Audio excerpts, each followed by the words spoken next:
బ్రాహ్మణ corporation director గారు, బ్రాహ్మణ కార్పొరేషన్ చైర్మన్ కూడా పుచ్చిరామ్ ప్రసాద్ గారు, నాలుగు ఆయన కూడా యుఎస్ నుంచి వచ్చినాయని నాకు మంచి మిత్రులు. మచిలీపట్నం వచ్చిన సందర్భంగా ఆంధ్రప్రదేశ్ బ్రాహ్మణ కోఆపరేటివ్ క్రెడిట్ సొసైటీ లిమిటెడ్ చాలా బ్రాంచ్లు ఉండి ఇంకా పెరగాల్సిన అవసరం కూడా ఉంది.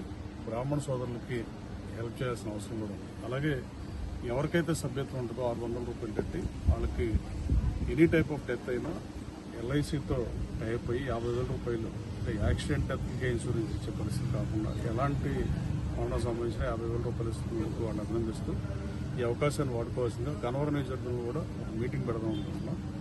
గన్నవరం నియోజకవర్గంలోని బ్రాహ్మణ సోదరులు కూడా ఈ అవకాశాన్ని వాళ్ళకు కూడా ఉపయోగించుకునే పరిస్థితి ఉంటే బాగుంటుందని ఆశిస్తూ, అలాగే మార్ట్గేజ్ లోన్స్ కూడా ఇస్తున్న పరిస్థితి. ఆ మార్ట్గేజ్ లోన్స్ కూడా వెరిఫికేషన్కి ఇప్పుడు మచిలీపట్నం వచ్చారంటే వీళ్ళందరూ డెఫినెట్గా ఈ సొసైటీని, ఈ క్రెడిట్ సొసైటీని ఇంకా మరిన్ని చోట్ల పెడితే బ్రాహ్మణ సోదరులకు ఉపయోగపడుతుందని నేను భావిస్తున్నాను. అలాగే ఈ క్రెడిట్ సొసైటీకి కూడా పేద బ్రాహ్మణులు ఎవరు ఉంటే వాళ్ళకి మట్టి ఖర్చులు ఏమైనా ఇవ్వగలిగితే ఒకసారి ఆలోచించడం కూడా మీ ద్వారా అనుకోవాలి. Thank you. తొందరగా ఒకసారి పెట్టండి.